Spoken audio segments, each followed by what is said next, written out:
Halo semuanya, pernah nggak sih kalian ngurusin soal tata ruang, terus ngerasa prosesnya tuh ribet atau ngebingungin banget?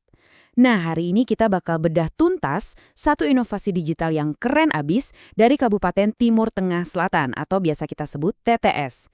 Kita bakal kenalan sama Sikataru TTS. Singkatnya, ini tuh platform informasi tata ruang resmi yang dibikin khusus supaya urusan perencanaan dan pengendalian tata ruang jadi jauh lebih gampang diakses sama siapa aja. Jadi kalau kalian warga lokal, pelaku usaha, atau siapapun yang peduli sama penataan ruang di Kabupaten TTS, penjelasan kali ini benar-benar buat kalian. Oke, langsung aja ya kita lihat agenda hari ini. Pertama, kita bakal kenalan dulu sama si Kataru TTS. Terus, kita bahas visi transparansi tata ruangnya. Ketiga, ada aturan penting soal akses menu admin. Keempat, nah ini yang paling seru, cara cek lokasi di peta. Dan terakhir, gimana cara pakai layanan pengaduan masyarakat. Yuk, langsung kita mulai. Bagian pertama, mari kita mulai dengan mengenal apa itu Sikataru TTS. Jadi begini, yang bikin platform ini super menarik adalah kemampuannya ngubah birokrasi yang tadinya panjang dan rumit jadi alat bantu yang praktis banget. Sikataru ini singkatan dari Sistem Informasi Kesesuaian Tata Ruang.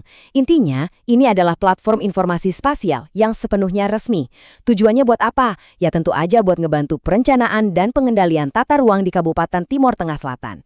Sistem ini ngasih kita akses ke data dan dokumen tata ruang yang nggak cuma cepet, tapi juga transparan dan udah terintegrasi. Bayangin aja, kalian udah nggak perlu lagi capek-capek bolak-balik ke kantor pemerintahan cuma buat ngecek status lahan. Semuanya sekarang benar-benar ada di ujung jari kalian.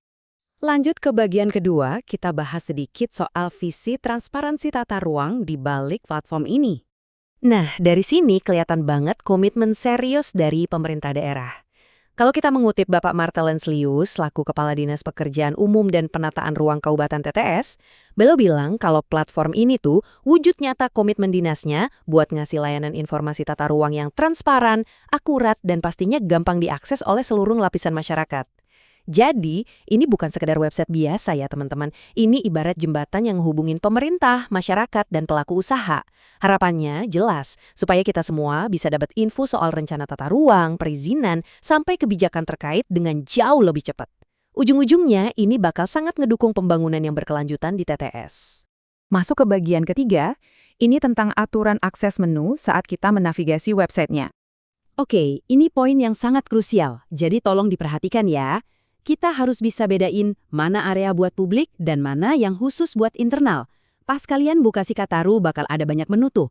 Buat kita-kita sebagai masyarakat umum, kita punya akses penuh ke menu regulasi, panduan, lihat peta, dan pengaduan. Tapi kalian nanti bakal ngeliat ada satu menu yang tulisannya Login. Tolong diingat baik-baik, menu Login ini khusus cuma buat admin sistem di belakang layar. Udah itu aja, jadi kalian nggak perlu repot-repot nyoba masuk atau daftar di menu itu, karena emang dikunci khusus buat petugas pengelola data dari Dinas PUPR. Mending kita fokus aja maksimalkan menu-menu publik yang emang udah disediain buat kita, biar waktu kalian nggak kebuang sia-sia kan? Nah sekarang di bagian keempat kita masuk ke tutorial praktisnya. Gimana sih cara cek lokasi peta? Ini dia fitur utamanya dan kalian bakal kaget betapa gampang dan terstrukturnya proses ini. Buat ngecek lokasi atau zonasi lewat menu Lihat Peta, ada 5 langkah sederhana. Langkah pertama, kalian tinggal isi data diri sesuai formulir yang ada. Ini penting ya buat pencatatan sistem mereka. Lanjut langkah kedua, masukkan detail lokasinya. Di sini kalian bisa ketik manual koordinat lokasi yang mau dicek zonasinya, atau kalau kebetulan kalian udah punya data pemetaan, kalian bisa langsung upload aja file format SHP atau GeoJSON. Praktis banget kan? Terus langkah ketiga, tinggal klik tombol upload dan tampilkan. Di langkah keempat, perhatikan layar kalian. Hasil pengecekan zonasi lahan bakal langsung muncul di kotak hasil analisis. Dan yang paling asyik, di langkah kelima, kalian bisa langsung cetak laporan hasil pengecekan lokasi, itu dari menu yang tersedia. Bener-bener cuma butuh 5 langkah simple, dari masukin data mentah sampai jadi dokumen laporan tata ruang yang resmi.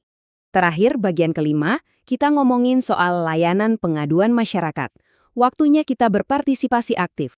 Lewat menu pengaduan ini, Sikataru sebenarnya ngajak kita buat nggak cuma jadi penonton pasif.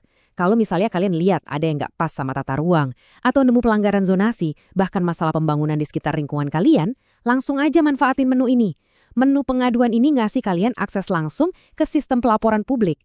Jadi suara kalian benar-benar didengar dalam proses perencanaan dan pengawasan wilayah. Pemerintah tuh butuh banget loh kritik dan saran dari kita buat perbaikan ke depan. Bisa dibilang ini tuh alat demokrasi digital kita buat bantu jaga harmoni tata ruang di lingkungan sendiri. Nah, setelah bahas semuanya, pertanyaan pentingnya sekarang adalah apakah kalian siap buat pakai Sikataru dan ikut andil ngebangun penataan ruang yang harmonis dan adil di Kabupaten Timur Tengah Selatan? Kita baru aja ngebuktiin gimana teknologi bisa banget mangkas birokrasi yang ribet, ngasih transparansi, dan naruh kekuatan data langsung di genggaman kita. Mulai dari ngecek zonasi lahan cuma dalam 5 langkah gampang, sampai ngelaporin masalah tata ruang langsung ke dinas terkait. Sikataru ini fasilitas yang keren abis dan sayang banget kalau dianggurin. Jadi saran saya, buruan deh buka websitenya, ulik-ulik menu publiknya, dan cobain sendiri fitur petanya.